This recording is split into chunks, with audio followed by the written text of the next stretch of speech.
Hello and welcome to the Outskirts of Faith podcast. My name's Elliott Frisbee and I'm delighted for you to be here. This is the podcast that is literally for everybody. So it's a conversation that's been going on for around 2,000 years, and that conversation stems from the beginning of time. So this one is literally for everybody. The Outskirts of Faith podcast is brought to you by Monkey Nut Audiobooks, creating audiobooks, podcasts and voiceovers that keep people listening. The Outskirts of Faith. So today I'm very excited because I've got a great guy here. He's actually written my favourite Christmas book of all time, literally. His name's Paul Kerensa. He is an author, a writer, a comedian, and I'm looking at this one here because get this, right? It's a broadcast historian. Paul Kerensa, you are very, very welcome. Thank you. Thank you for the CV. This is nice. No, this is great. I mean, first of all, Hark, Yes. your Christmas book. Good fun. It's brilliant. Would you say that there's been a different reaction to people reading it to you narrating it? Because you narrated it incredibly well. It was good fun. I loved it. Was the first audiobook I've narrated, which was lovely. That surprises me, actually. It was great fun. I've loved doing radio and presenting and podcasting and broadcasting, all these things for many years.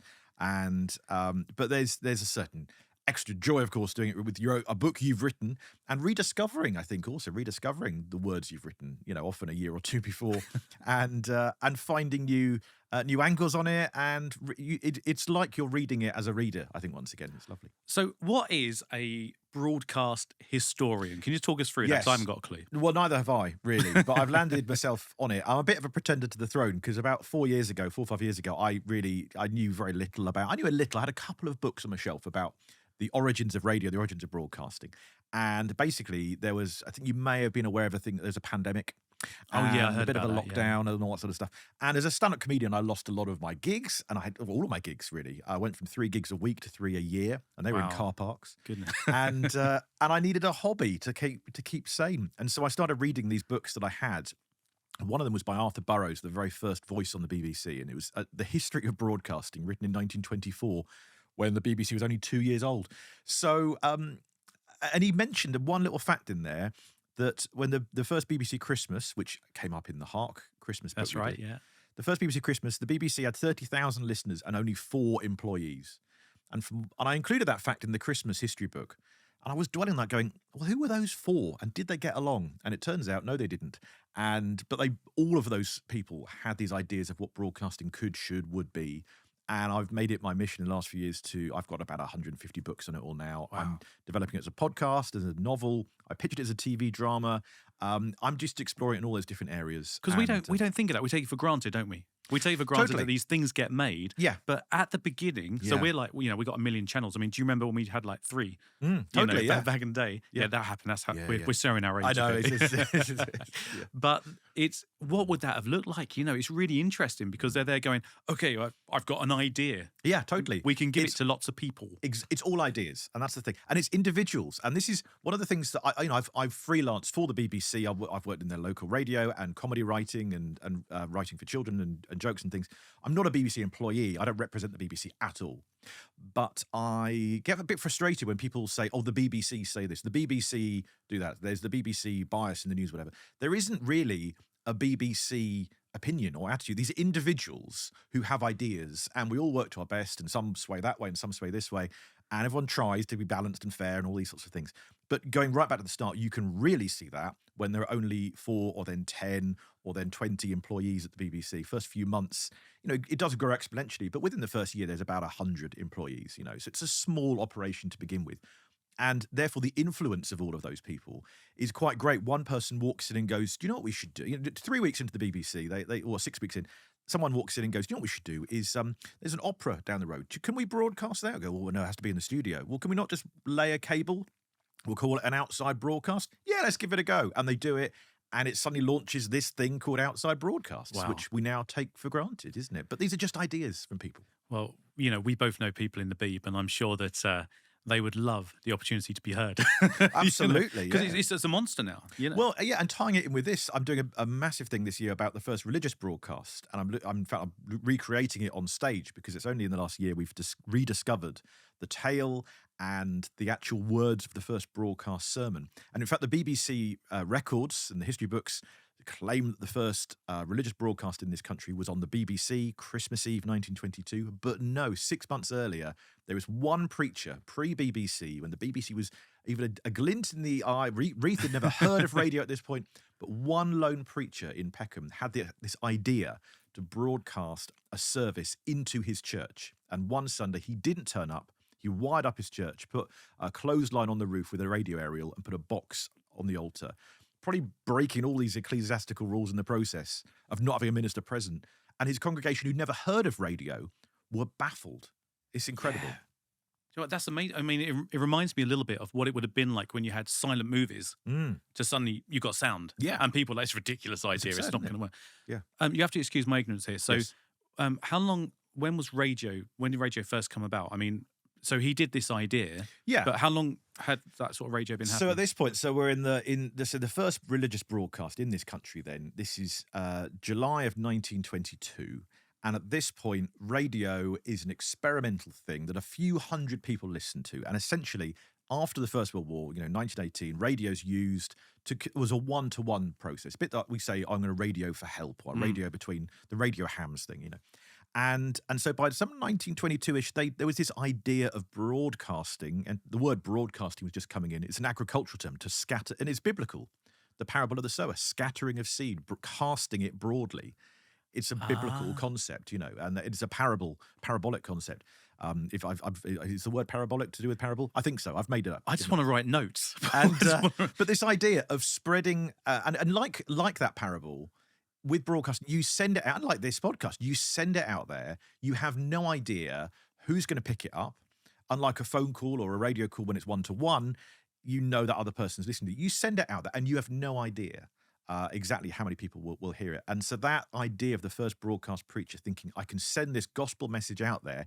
I have no idea if one person will hear it, if 100 or 1,000, and also what they will then do with it. Will they pick it up like the scattering of the seed in the parable of the sower? Will that seed grow and then spread more seed, or fall on stony ground? And that's the thing with broadcasting still today. You just don't know. You do your best. You put it out there. You hope and you pray for the best. Because you're thinking, so much has happened in 100 years. So what could it look like? Are people going to look back at us like dinosaurs one day? Exactly. We just don't know what the future holds. Wow. With that. Incredible as well to think the very first, or arguably the first broadcast, really accidental broadcast, is the Titanic. Is that message they send out there, the Marconi telegraph guy on the Titanic sends a message out for help.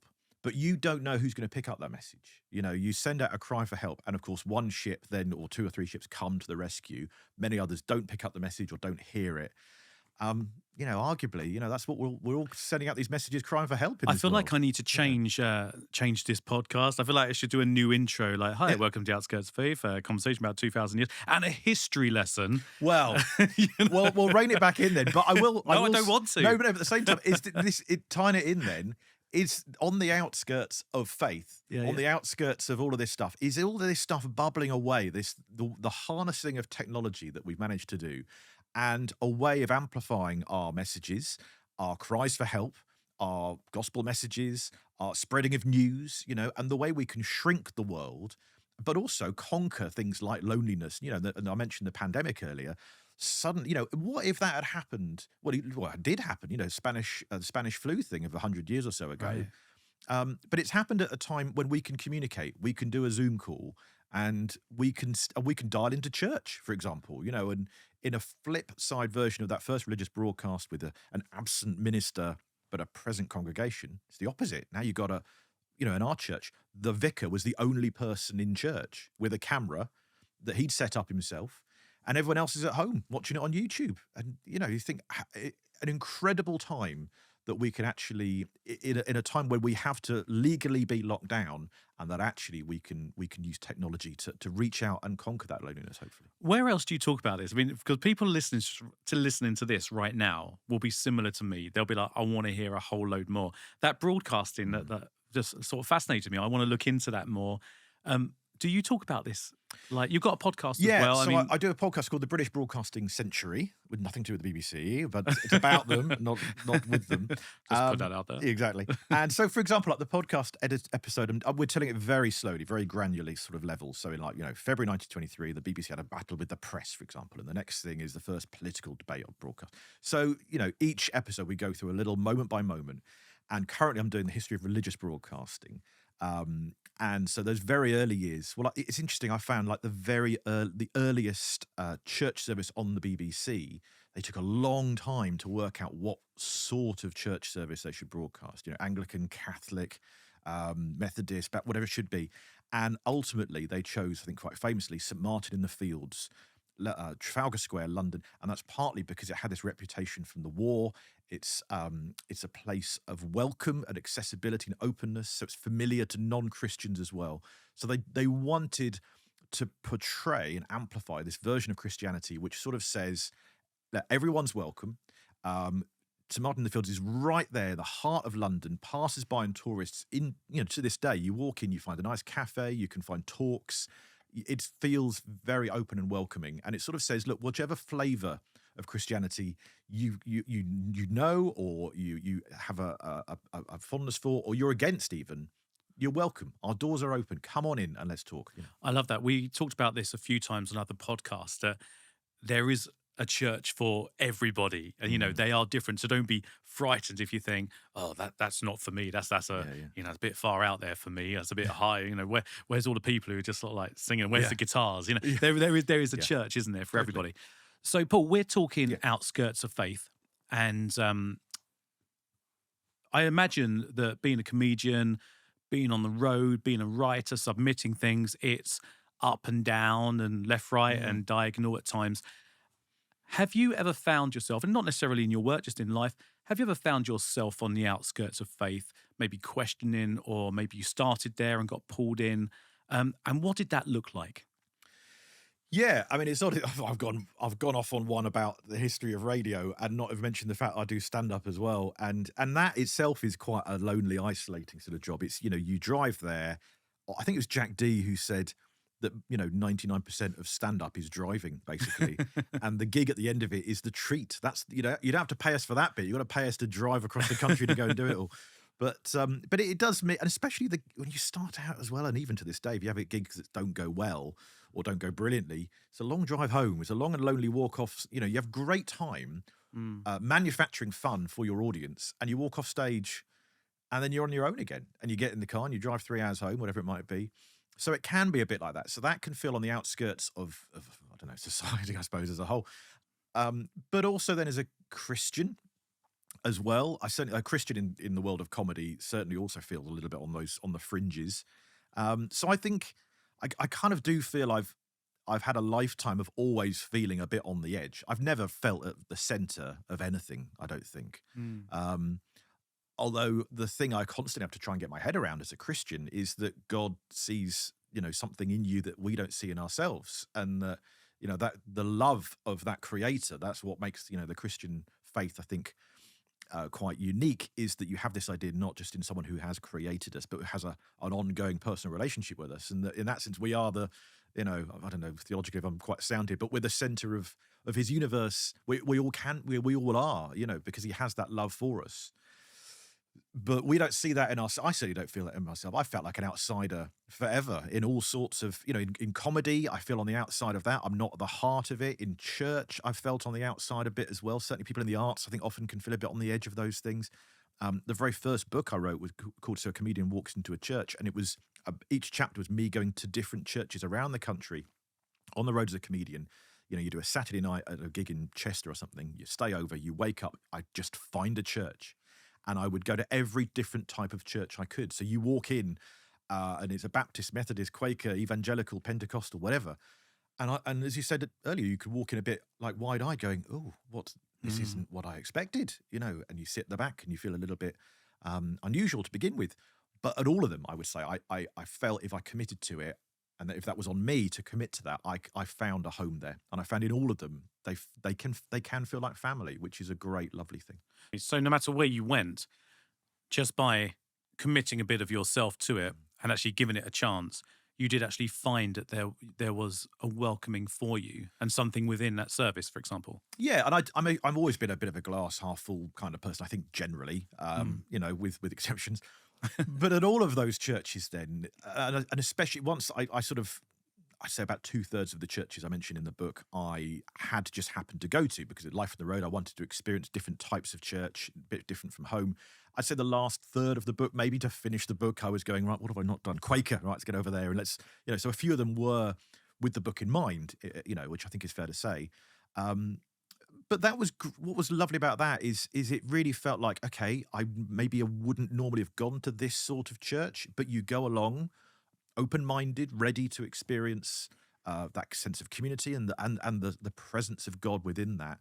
And yeah, I was looking for the positives. I'm going, these are different. I'm not going to be looking necessarily for the commonalities, but I'm looking for the positives. I'm looking for, you know, the Pentecostal church where maybe there were a few more arms in the air than I was used to, and you know, and it was very spirit-led. And as a fusty old Anglican, I was going, oh, I'm not quite sure what will this mean. But actually, if you open your eyes and your heart to it, you can go, okay, I can see that there are benefits of doing it this way and benefits of it doing it that way. And you can, you know, there's not a perfect church out there. It's God blessed, but man-made, and therefore, you know, it's going to have those different flavours. It's so great that you're on and you've been to so many different churches because there aren't many people I can actually ask this question to.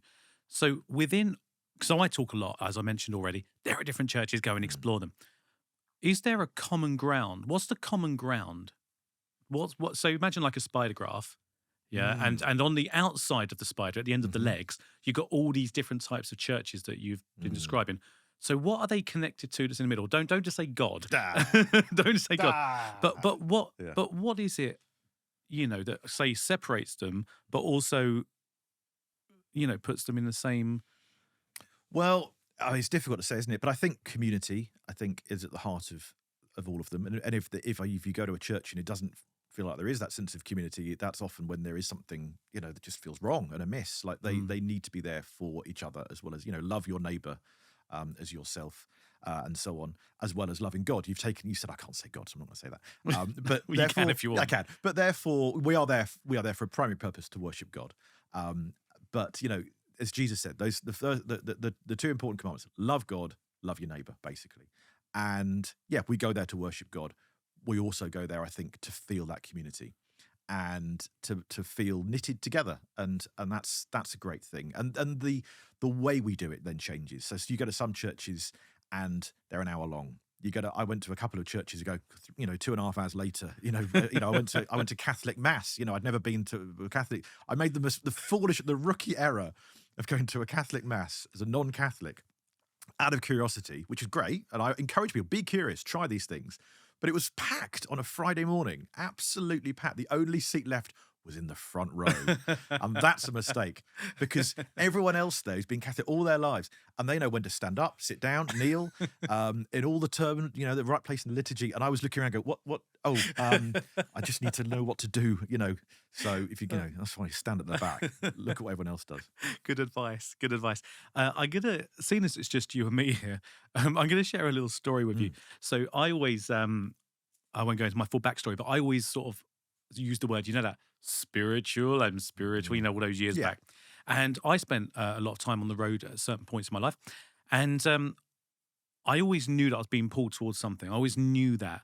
And then one day, I always thought, like I said, I thought I was talking spiritually and I would talk out loud, you know, so to God, but I never used that term God. Right. And I remember one day I was just driving down the M25 and I was just driving down and I got this feeling, when I was thinking about something, like it was a good idea, that I wasn't alone thinking about this.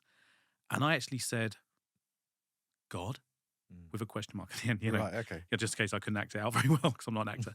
And I got these sensations all over my arms, all over my body. And, you know, sometimes you get those goosebumps when you know, but it was all over my body, so much so that I had to pull over and just sort of dwelling it for a bit. And since that day, I have used the terminology God. Obviously we can't use the word spiritual stuff, but it leads me to my question to you. You've been to lots of different churches, but spending such a high ratio in your car when you were out and about doing that, is the car your church as well? There's a question. I don't think I was going to say my car doesn't feel good enough to be a church, but at the same, maybe there's a whole thing in that, isn't there? You know, there's a joke I sometimes do at gigs at church events of, you know, you go. I said I was at this old church, very centuries old, sort of village of Dibley, County Midsummer kind of church recently, and I said to the vicar, "What a beautiful, creaky, wooden old church you have here." And he said, no, the church isn't the building, it's the people. And I said, yes, that's exactly what I meant. Creaky, wooden and old. But that's the thing, you know, the church isn't the building, it's the people. Is it the car? Maybe it is. No, I don't know. I wouldn't go so far as to think of it as a mobile church, like a mobile library as such. But I do need to... I used to listen a lot more than I have done lately, actually, to podcasts which are sermons and things like. Although one thing I would say, I did this thing, I suppose, when I was on the road a little bit more. I've got a family, I'm a bit more grounded and stuck at home now. But life on the road as a comedian years ago, and I'd go to a church and you'd hear a speaker and you think, oh, that's a great preacher. Yeah, okay, I'm going to look up podcasts so I can hear more of that, because I won't be back at this church again. So I'll listen. And then you look at the podcasts and you'd find that preacher or someone you'd heard at a Christian festival and you go, oh yeah, I'm going to find out more of their preachers. And you start to listen to one and you go, that's good. And you listen to another and go, that's the same. That's the same as that one. And the third and the fourth one. And there's like 60, 70, 80% sometimes the same, because they tour around different churches and they've got their sort of their bangers. You know, they're hard hitting, great. They know when it's a good talk, a good sermon, a good preach. And there's a whole area in that as well. The fact that all of us, maybe to a degree, we all have one key story we keep coming back to. And I know as comedians as well, they often say once you've seen a comedian's Edinburgh show or their one-off show, you've kind of seen what they'll always do variations on that. You know, we don't generally change our tune as much as we maybe would like to think we do. I think so. We've come from a certain place, we've got certain attitudes. We'll change a few over the years, but generally speaking, we've all got one good, we've got a good story to tell, and it's nice to hear them. It's interesting what you're saying about hearing the same sort of message from different people. I believe that, listening to those podcasts and going to church and hearing different views, it's great because you do hear like different translations, you hear different takes on stuff, which is great. But I think ultimately, if you're listening to this, what I personally feel like I want to say to you is, what does it say to you? It doesn't necessarily, don't think, what does she think it means? Okay, I should do that. And I think that God does speak to us on an individual level and is on an inspiring level. Yeah. And I think it's good to, get used to the scripture and listen to it and learn from it, but ultimately learn to listen externally for a message that's coming directly to you. Would you agree with that? Yeah, I think so. And having talked about this grand variety of churches, the grand variety of speakers and preachers you can hear, I think it is worth expressing that note of caution. Therefore, you will hear, there are conflicting voices out there. We are at times, dare I say, a broken church, which I think is, maybe we often see it as a particularly negative thing, but actually as a man-made but God-blessed institution, we are all broken as people. We disagree as people. We are not as united. We have our things that we are united in, the love of God. We just then disagree about, the fine-tuning sometimes, put it that way. So we have to approach each other with grace, find the common ground where you can, and just be open to others, but also be prepared to test kind of some of those things that people say. And that can be about prayer. Praying to God, is this the message you wanted me to be taking from this? Is that preacher talking the right stuff? And the Bible as well. And also Christians maybe who are experienced or have a fairly mature faith, and other preachers. Test one preacher against others as well. If you hear someone who's particularly kind of out there and go, oh, that's a little extreme.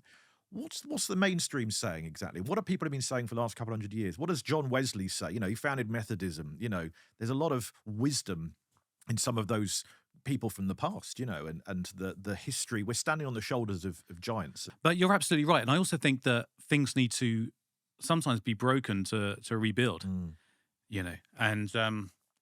I think there's a lot in that. And I think that's all I got to say on that. Well, it's a good thought, and I echo that. Okay, so I've asked you to bring a bit of scripture with you. Oh, I did. I ask everybody, and I would like to know what you've chosen. Will you read it to us, please? And tell us why you chose it. I've gone with a classic. Okay. I've gone with, and if it's not been chosen before, it should have been, as far as I'm concerned, because it's my favourite. And what else can you pick but your favourite? So I've gone with a psalm. Okay. It's Psalm 139, and it's just the first bit. I'll just do the first bit because it's for you created my inmost being, you knit me together in my mother's womb. I praise you because I'm fearfully and wonderfully made. Your works are wonderful. I know that full well. Your eyes saw my unformed body. All the days ordained for me were written in your book before one of them came to be. And I just find that,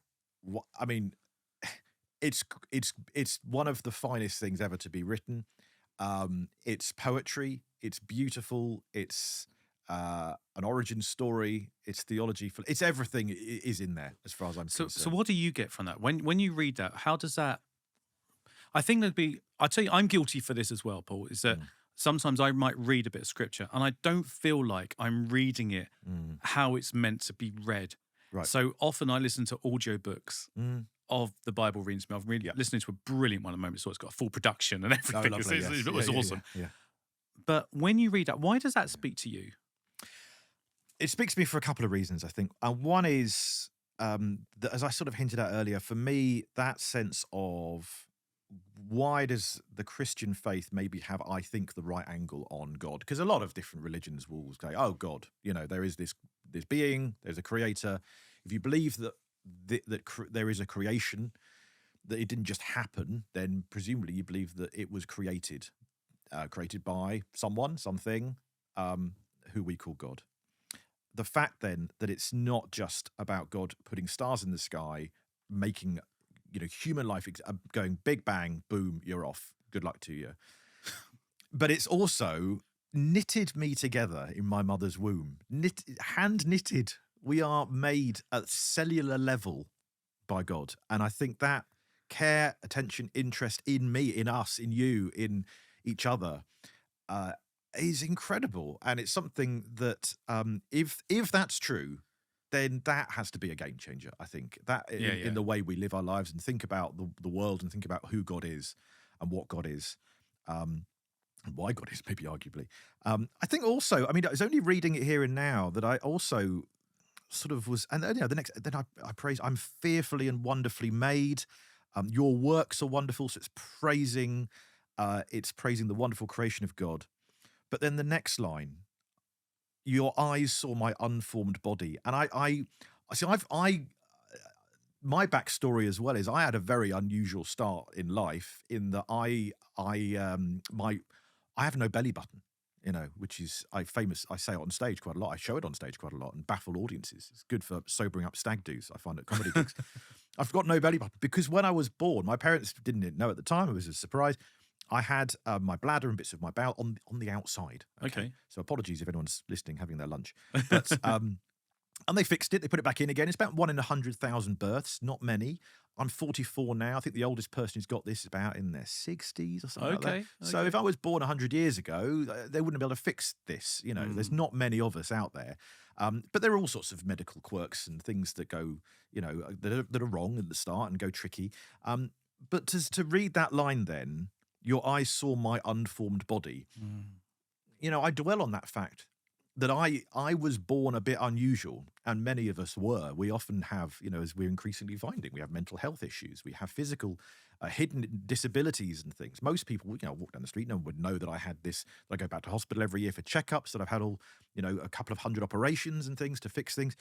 But yeah, God's there at the start, seeing all this unformed, and it doesn't mean that this is not part of his plan, or it is part of his plan. There are so much with God we can't know, but just to know that he's there at the start, making this into being at a cellular level, knitting us like grannies knit shreddies on the advert from Shreddies.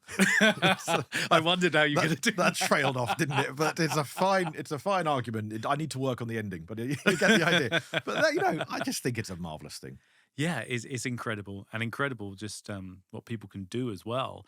And if you are interested in seeing Paul Kerensa lift up his top, just go along to one of his shows. You heard it It's here an first. audio medium. Never mind. There we go.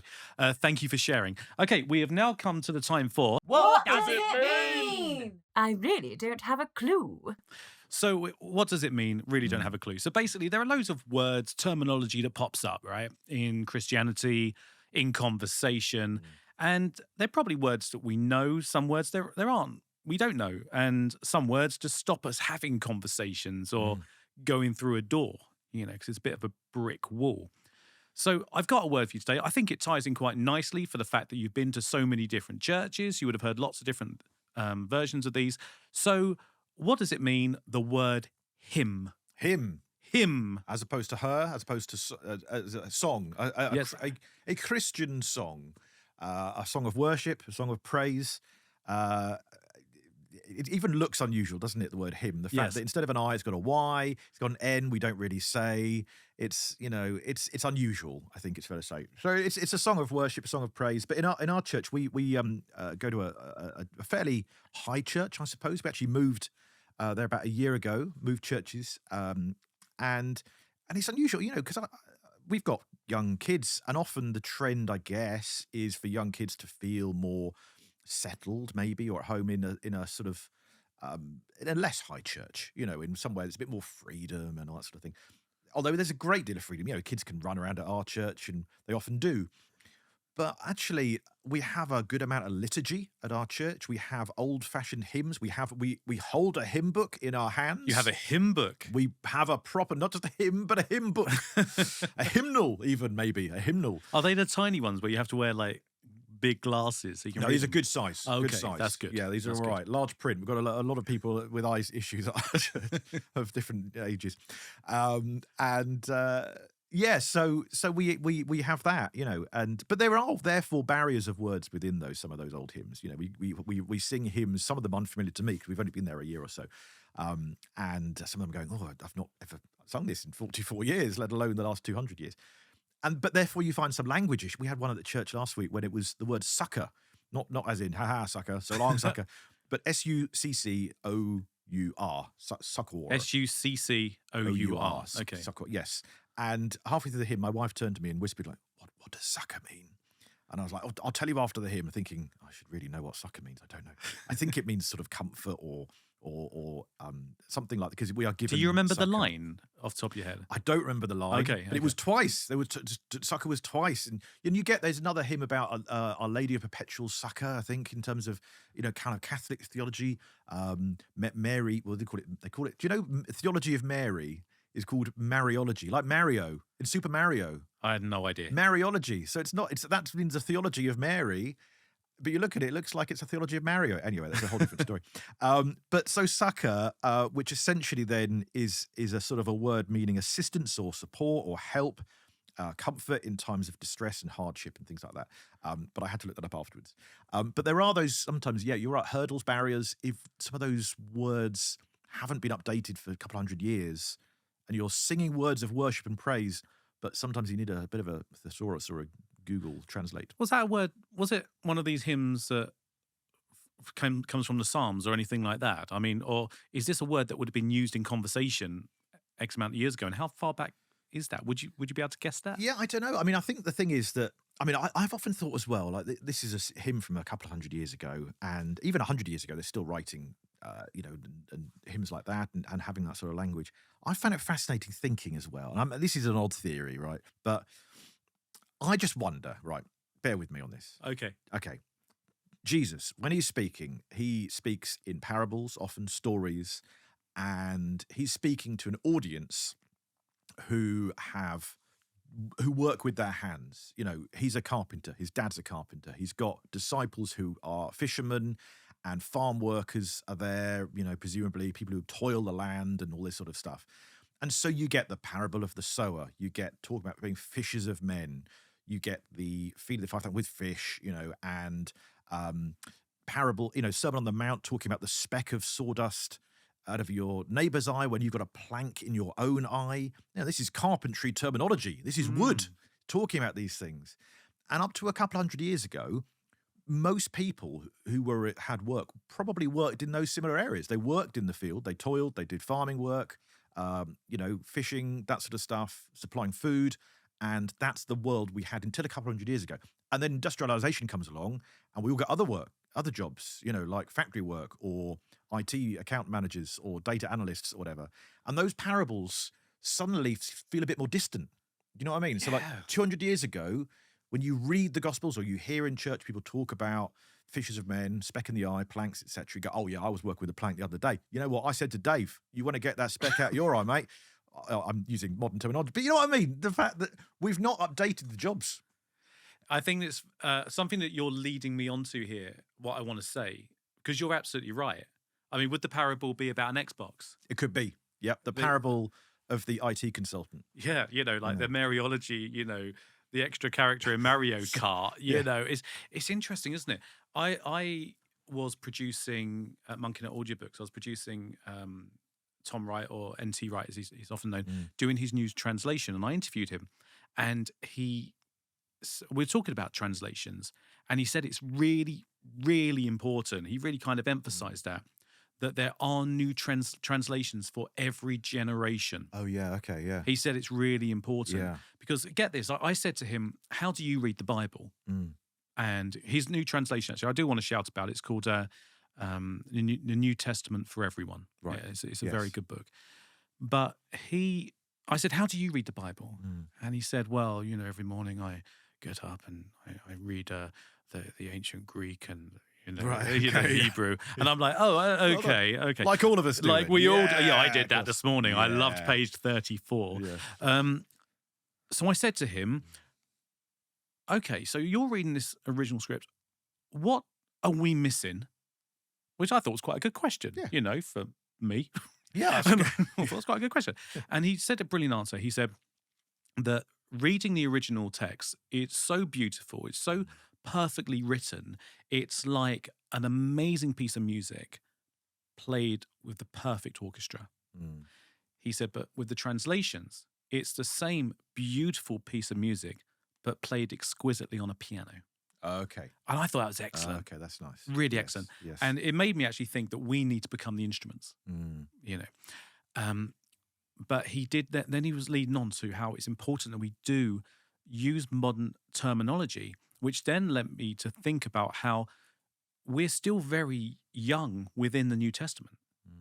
We're so young. I mean, less than 2,000 years. It's not long. No. And we're also hungry, like the return of Jesus. I'm like, well, what's the rush? Right. We're like infants. Yes. Let's just learn and develop. So terminology. Do you feel as a writer, and I'm not just talking about a Bible here, but you do wonderful Christian bits and pieces and writing and everything. Do you feel that you're part of that? Well, it's funny. So I've got an idea for it's down the line. Yeah. Okay. Book you heard it here first. You heard it first.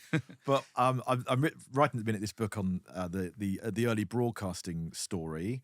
That'll be a couple of books, I think, maybe 3. And then I've got some other things I wanted about religious broadcasting and the like. But I've got one of those big projects, but it's so big, I think I'll get to it in my 50s or 60s one day. But I wanted to do almost a new version of, I wouldn't quite go as far as calling it a translation of the Bible, but telling the Bible from start to finish, but in sort of modern parlance, like a bloke in the pub telling you a story, almost like ego. Funny, here's a thing that you want to know about. I'll tell you this, those sort of know-it-alls who just sort of blend in and are always there propping up the bar, but just come in here, I'll tell you a story. And almost a day at a time, so probably doing it over the course of a year, breaking the Bible into, 365. I know I'm not the first to have done that. That's been done a lot. But it breaks it down into those bite-sized chunks. Update it and find there are countless stories within that already, which, as I said earlier, parables or metaphorical tales that you can go, okay, I get that. I can, because there are some bits which are tricky to work out what exactly they mean or could mean.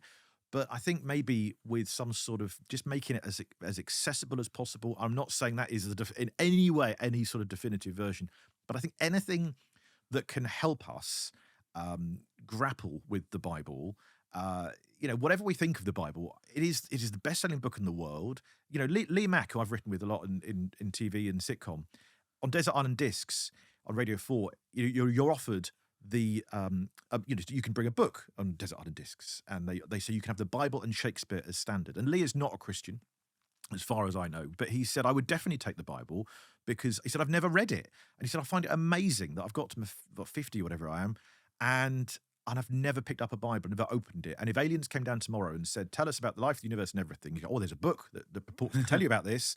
Oh, what's in the book? Oh, I've never opened it. He said, isn't that mad that I've just never actually opened it? So I think anything that can help us grapple with some of those stories. And as you say, I think it is our responsibility, I think, to reinterpret, translate, update, and so on, and just help each other through it a little bit. I think that's a great idea. I feel like I also want to say that it's currently the 27th of January, 2023, when this idea was being spoken about, and which means that idea was birthed way before this date because it's such an incredible idea. Well, I'm just copywriting your work it's a for shame you. You've put a date on it because now we can look back, we'll meet up when we're in our dotage and we'll go, do you remember? What was the date? Well, I know I have it on this podcast. I'm trying to have you back. Oh, well, that's what I'm doing. Ask here. me again 10, 20 years from now if we've done it, but... So it's a great idea. So where have you, with everything that's going on in the world, where would you say you've seen God working recently? Oh, everywhere. God's been busy. He's got a few jobs going at the minute, I think. And he's moonlighting. God's moonlighting. He's there. He's here and everywhere. And I think we can all agree it's been a tough few years, and it will be a tough few years. But hopefully, it in a different way, because the last few years, everything from pandemic to the war in Ukraine. The global crisis in terms of food, and the knock-on effects of energy crisis. That's gloom.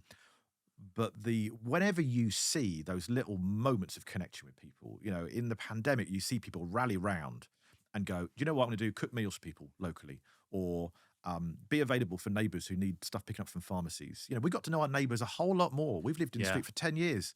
And that's why we moved churches, because we realised our neighbours go to the church behind our house. We were driving across town to a different church. Go, well, they all go to this one. This is our community. These are our people. We're here next to these people. And God's working in all of those people. I see people who are doing volunteer jobs, taking people here, there and everywhere. I'm not saying we all need to be kind of goody two-shoes about it, but just be open and generous where possible. And something I made a conscious decision of year or two ago now is to generally in life be more generous. Why not? I was getting a bit protective of, I suppose, by my time, my money, my everything, my energy. Whereas actually if someone gets in touch, and I get quite a lot of emails asking, can you look over my script or look over this thing or introduce me to that person, whatever it might be. Every couple of days, there's another one. And I can't go back to all of them. Well, I do. No, I do. I get back to everyone. I can't help everybody. I get back to everyone explaining that I can't help everybody, introduce you to Miranda or Lee Mack or read your feature film script or whatever. But I will always, rather than just go, no, sorry, goodbye, I'll offer something, a paragraph of for a new writer, a bit of advice or suggestion or encouragement, I think, particularly. And that's an active decision, I think. Generosity, openness, encouragement. And I see that. I see God working out there in communities when I see those food banks, the warm spaces, people volunteering to give lifts and things and making food for people. And, God bless him. Yeah, absolutely. Absolutely. And he does support what I've said before, where a lot of focus can be on something that's really maybe bad. People would see him as bad, but they're neglecting what's happened on the outskirts of that and the support. It shines a light then on those people who are doing those support. I know various people who've taken vans and lorries over to Ukraine full of bedding, toys and all these sorts of things. And, the WhatsApp group goes on the school thing, anyone want to join me? And I think part of me goes, yeah, I want to go and join you, but I'm not going to for these 12 reasons. And I can't medically it'd be problematic for me. And I've got my family, all these sorts of things. But, I see God working in these people, absolutely. And it shines a light on those people. And anything that can then make us, we don't have to join in with all those things, but we can be inspired by it, I think, and go, oh, right, how do I in my life make a difference to someone else who's in need? and what can I do tomorrow to have my eyes open to those people who need, someone falls over. Do I go and help? Yeah, go and help, or what else can I do? Someone's dropped a thing, pick it up for them. Do you want to, oh, sorry, you've dropped this, whatever it might be. Tiny little things, but, 1,000 acts of positivity and kindness. I want you to think about the whole generosity thing, because that's going to help you with something shortly. Oh, I just want you to remember that, okay? But moving on, it's now time for Splat the Gnat. Yes, it's now time for Splat the Gnat. So with so much going on in the world, and people carry a lot in their everyday lives, so things that we don't even know about, things they don't talk about, things that they see, things that we hear about. And the whole point of this is that it just often doesn't go away. And you can flap your hand, but it just keeps coming back. You try to push it away, just like a gnat, it keeps coming back. Right. But the whole point is that we can splat that gnat. We can hand it up to God. And that doesn't mean he's taken it and that's gone away. But what it means is that it's nice knowing that we've got a bit of support there, and we can work with God together, dealing with that, and it will help us with our day. Yeah. So with that in mind, if you could splat any gnat, what would that gnat be? Oh, I don't know. I mean, it's a tricky one. Because I don't want to sound too negative. I mean, because the instant thing that comes into my head, which is, it's too. I mean, I've sounded like I like to think I've come across as a nice person. Well, you are in a the nice last person. half an hour, but I mean, the gnat I really want to just say is when I'm picking up my kids from school, is the parents who park on the curb and on the double yellow lines, and I'm walking down the street with my daughter, and a car suddenly crashes onto the pavement, and then the hazards go on, and they go off and pick up the kid. I want to splat that gnat. I want to just go. Again, just look out. And it goes back to the openness and just be nice. Look out for people. Be considerate, all that sort of stuff. There are people right now going, "Yes, Paul. Oh. Yes." I mean, it's a minor. But the thing is, it's a minor thing. But that same thing about this is my territory, this is my turf. I don't care about other people. Dial it up, and you get those territorial warring nations. I'm not saying that the parents who are parking illegally at the kids' school is the same as Russian aggression, blah blah blah.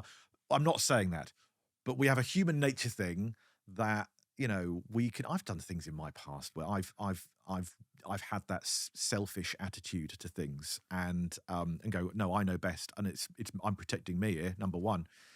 And I think we see it on a lot of these reality shows and things. Everything from The Apprentice to I was hooked on The Traitors. Have you seen The Traitors? I haven't, no. Oh, I love The Traitors. But some of the attitudes on it, you just go, oh no, that's there's the best of mankind on there, but there's also the worst of humanity on there as well. But being considerate, openness, outward looking, encouraging. We can't be. I was thinking about this the other day. Selfless is a thing we cannot be, because we try, but we'll never be ultimately selfless. But we can be. You get this, right? We can't be selfless, but we can be less self. I don't know what that means, but it sounds good. It sounds really good. Sounds Have good. you got a T-shirt made for that? I've got a poster. Okay, the date is. But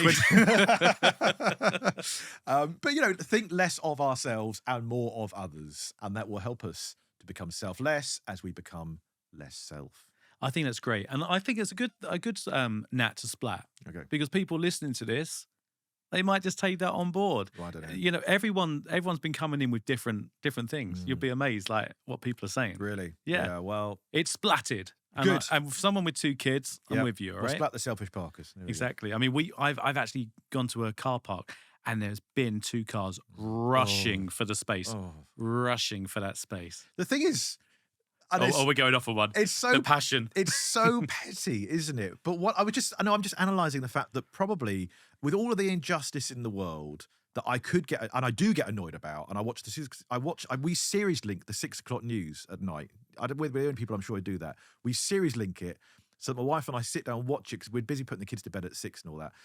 But we watch it at 8, the 6 o'clock news, because we don't want to go to bed angry at 10 o'clock, but we'll watch it at 8, the 6 o'clock news.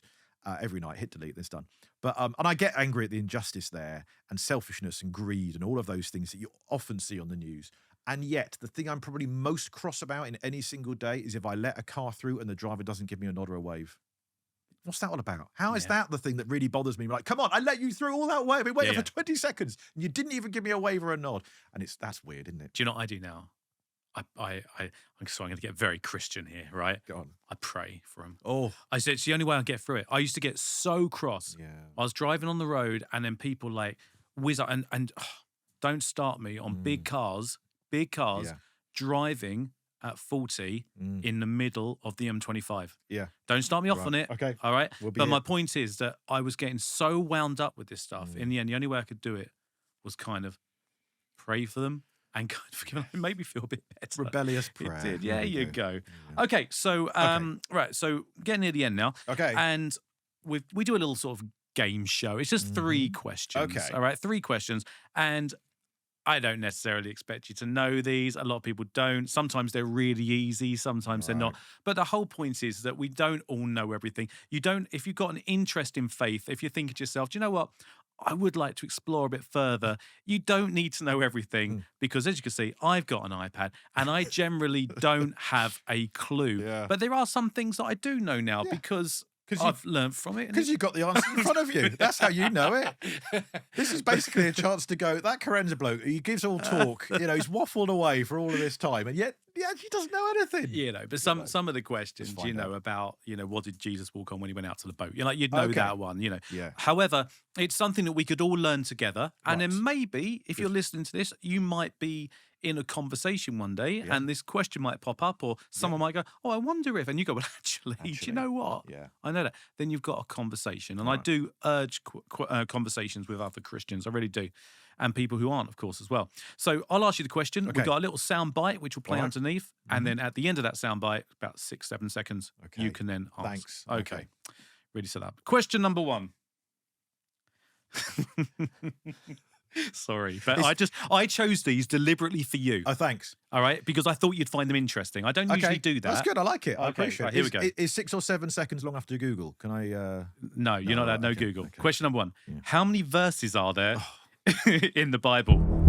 Oh, okay. 1, 2, 3, 4. I need more than 6 or 7 seconds. How many verses in the Bible? I'm going to say 2,263. In the whole Bible, Yes. 31,102. Well, there was a 2 in there. There was a 2 in there. Yeah. It's actually split with the Old Testament, 23,000. You may have been thinking more chapters, but there you Yes. go. Yes. Yeah, that's what it was. I gotcha. But the old is 23,145. And I actually knew the New Testament, Did you? 7,957. And the reason why I know this is because at Monkey Nut Audiobooks, we had to, we recorded the Bible, the full Bible, and we had to split it Oh, into individual verses as well. wow. And that was a lot of labeling. I bet. A lot. That's a mega computer right there. Mega. We did it all by hand. Okay, so all right, question. Is it? Can I ask a question on that? Yeah. I read once, and this may be wrong, but you No, may know. Please don't ask me questions. Yeah.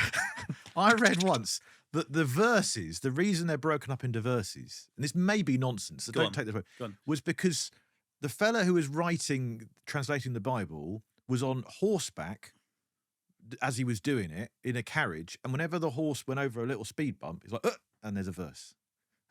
There's a Am I supposed to be laughing at you while It's trying to say true. this I read serious? it. It's not true. I read it. It's true that I read it somewhere. I mean, that can't be how they did every verse. But No, it's not like every time the horse trod on a puddle. Suddenly, oh, there we go. That's another one. So the person, taking all of the stories Yep. and writing the Bible. Yep. I don't think he'd be able to write it all on horseback. We wouldn't do it all, but I think he started that. And way. did he suddenly start like No, doing you're right. fake bumps? Did you now have I- someone like poke him with a needle occasionally? And what if the horse does it and it's not the end of a sentence or a comma? Or if you had a you're right. smooth horse? Now I say it out loud, I realise it does sound terrible and not true. All right. I carry hope on. it is true. Okay. Okay. Question number 2. Yes. How many languages has the Bible been translated into Oh. as of 2022? Okay. 1, 2. English, Welsh, Aramaic, Klingon.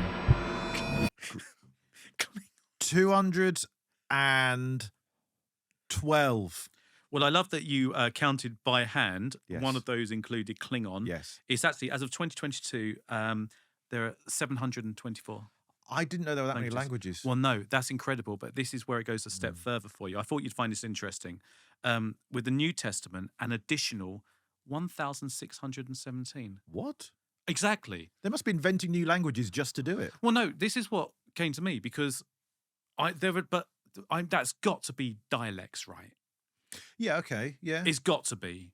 I mean, I don't know how many Well- languages there are in the world, but have you got your phone with you? Go on, I have. Do a quick Google. All How, right, how let's many have a look. languages are there Okay. in the world? If it's less than 724.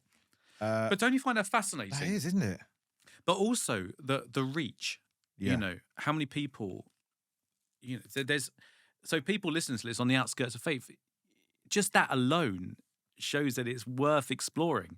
Yeah. That's in 724 languages. Well, do you know, I was thinking, when I came up with 212, I was thinking there's about 200 countries in the world. So about one language per country. But then I was forgetting, like, of course, no, because, you've got in the British Isles, you've got Gaelic, Scots Gaelic, Irish Gaelic, Cornish, Welsh, Liverpool, the Scouse, yeah, Cockney Cockney rhyming slang. Cockney rhyme There is a slang. Cockney Bible, isn't there? I know there's a Cockney Bible. That's interesting. Isn't it? So I'm pretty sure that, there's going to be, that's just in, I when I was grew up in Cornwall, there's at least 8 different languages in my Yeah. village alone. Yeah. So Okay, question number 3. All right, this is where I told you earlier on Oh, that it yes. might come in handy. Right, Okay, right. with you. Okay. Jesus said it's easier for a camel to go through the eye of a needle than for. Jesus said it's easier for a camel to go through the eye of a needle than for. A rich man too. Yeah, really. That's right. A rich man is the first 3 words. Yeah. A rich man to Enter the kingdom of heaven. Woo! Hang on. Hey! 1 out of 3. That's amazing because I was actually going to give you multiple choice. Okay. I was going to give you 4 for that. And I thought, no, I reckon he's going to get it. And Do you he know did what? I was remembering there's a Rowan Atkinson sketch where he does the vicar thing and he says, "Do not forget, it is easier for a camel to enter the eye of a needle than it is for a rich man to. That it is for a rich man to." Full stop. That's the end of it. Okay, fair enough. There are these things going out on social at the moment of, Mr. Bean singing Hallelujah, Oh, yeah, okay. and they've sort of popped him into other famous Right. modern songs. When it comes to Hallelujah, it's Nice, just it's Mr. Bean him. singing out. 7,100 languages. That's just incredible. That's in the world. There you go. Just So, incredible. But it means there's somewhere to go, isn't there? Because there's only a couple of thousand there. Well, do you know what? There was an extra bit, so I didn't write it down. But so we got 724 languages, New Testament, an additional 1,617. And I know for a fact that there's at least a couple that I know of since, I mean, Okay. 2023. Yeah. And also segments of the New Testament has also gone on site for an extra 1,000 something as well. Right. So there Segments you are. of it, yeah. I didn't write that down. Okay. But okay, Paul Kerensa, Yes. it's such a pleasure talking to you. It's been a joy. Yeah, it really has for me, and you've given such great content. I wish you the very best of everything. How can people will want to know more? How can people find out what you're up to? Well, it's all about the socials. Isn't It is, I've all got the socials. website paulkerensa.com, but really, it's I'm on the Twitter and the Facebook, and my podcast is the British Broadcasting Century. That's there whenever people get, in all good podcast shops on the high street. Is that a thing? It's not a thing, is it? It can be. The books are out there. The audiobook of Hark is out there as well, of course. Please go and listen to Hark. Do It's go and listen great. to Hark. It's great. Good fun Yeah. doing that. And yeah, we just keep on keeping on, don't we, really? Keep on creating stuff and being nice, connecting stuff up and just retelling old stories in fun, new, encouraging ways. Are you more social on one social than another social? I'm more Twitter than Facebook nowadays. I found that Twitter, I suppose because it's more, Facebook seems to be more, kind of people you know a little bit and that sort of stuff. Whereas Twitter, I find is more, you just chuck stuff out there and see. And you're at? I'm at Paul Kerensa. I've also got at BB Century where I would do more my British broadcasting stuff when I find little nooks and crannies and Brilliant. and go, oh, this is a nice thing. But at Paul Kerensa is where all the main stuff is there. I've got a mailing list as well, which I think is if you go to linktree.paulkerensa or whatever it is, that's all there as well. But I'm, by the time this goes out, I'll be on Mastodon, MySpace and Friends Reunited once again, I'm sure. Brilliant. It's changing world we're in. Paul, before we close down today, I wonder, would you mind just doing a very short prayer or a long prayer if you want, just to close down the podcast, and I'll join in and then shut it down, if that's All right, okay. certainly. I'm going to do all 72,000 verses of the Bible, if that was the right number or not. Loving Father, dear God, we thank you for the gift of communication, the fact that we can communicate here together with each other, the fact that these words can get out there thanks to the harnessing of technology that we have, that we can amplify a conversation, we can amplify your message, and we just pray that we would get the right message, the message you want us to send out there to other people. Could be messages of hope, of help, and that we can shine a light in the darkness thanks to you, because that is ultimately your light, your one true light as creator and sustainer of this universe and of life. We pray that we would just glorify you in whatever we do as we do it from this day on. Amen. Amen. And Father, just be with Paul and his family and all the work that he does, and everybody who is on the outskirts of what Paul's doing right now. Be with them, put your hand on their shoulder and guide them so his work can just multiply and expand and go out, all done in your name, Lord. And Father, I just give thanks that we're able to do this. I give thanks for friendship and for smiles and laughter. And I pray that everybody hearing this can experience joy and laughter, understanding, peace, light, and hope, and can find themselves taking one step closer to finding you, Lord, and the name and the love of Jesus Christ. In Jesus I pray. Amen. Amen. Thank you so much for joining us today on the Outskirts of Faith podcast. And remember to get us on all our social media, Instagram and all of that, TikTok and all things like that. And just remember, can you just say #OOF for me? #OOF. There we go. #OOF, OOF, Outskirts of Faith.